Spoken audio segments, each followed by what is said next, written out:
Ready baby. Vas-y. Boutips. Boutips. Je tape dans ma bouche. Tips. Booty Series, 3e.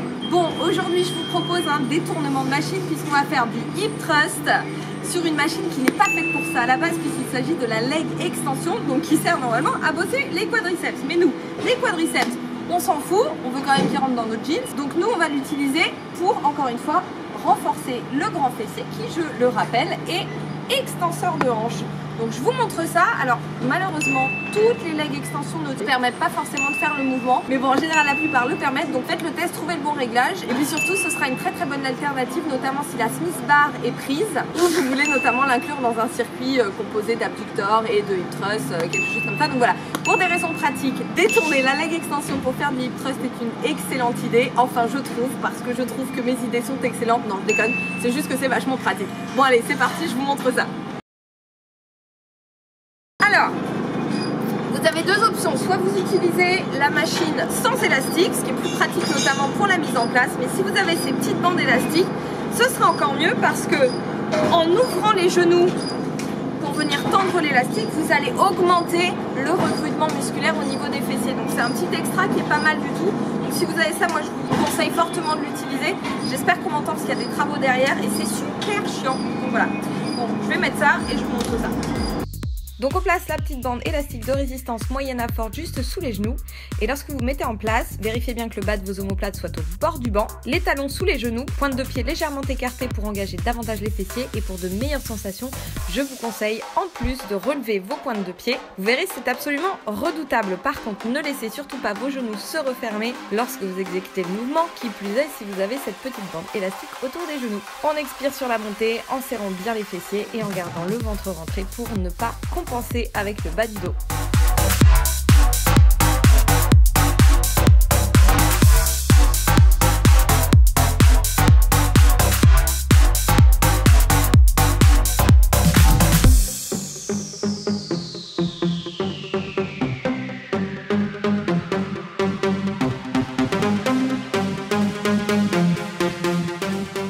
Sur ce mouvement, faites bien attention encore une fois à engager les fessiers au maximum lorsque vous montez. Imaginez que vous avez une noix à casser avec vos fesses et surtout lorsque vous êtes en haut, pensez à rentrer le ventre pour venir replacer le bassin en position neutre parce que sinon ce qui va se passer,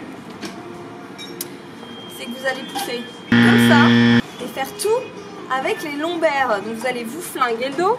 Vous allez surtout ne pas travailler les fessiers, ce qui n'est pas le but évidemment de l'exercice. Donc encore une fois, focalisez sur les sensations, sur le ressenti. Je vois tellement de personnes faire des mouvements ou essayer de recopier des mouvements sans faire attention à leur placement. Ça à terme, ça a des conséquences vraiment délétères sur le corps. Donc il faut vraiment faire très attention. Quel que soit le mouvement que vous faites, d'une manière générale, demandez-vous toujours si vous avez les bonnes sensations, si vous avez le bon placement.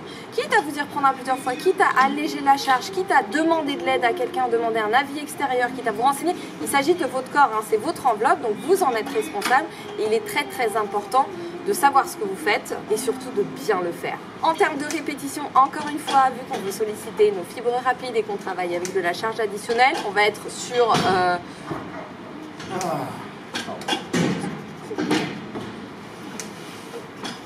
On va être sur une gamme de 8 à 12 répétitions.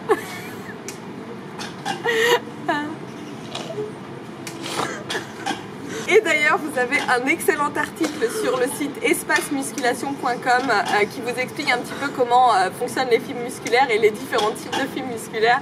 Donc je vous invite à... Oh, c'est horrible, j'ai chaud.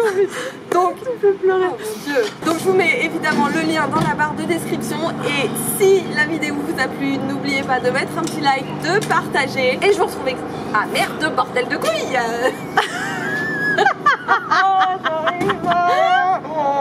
Pleurez la dernière fois. Et tu vas y arriver. Et je vous retrouve évidemment la semaine prochaine pour un nouvel exercice spécial fessiers bombés.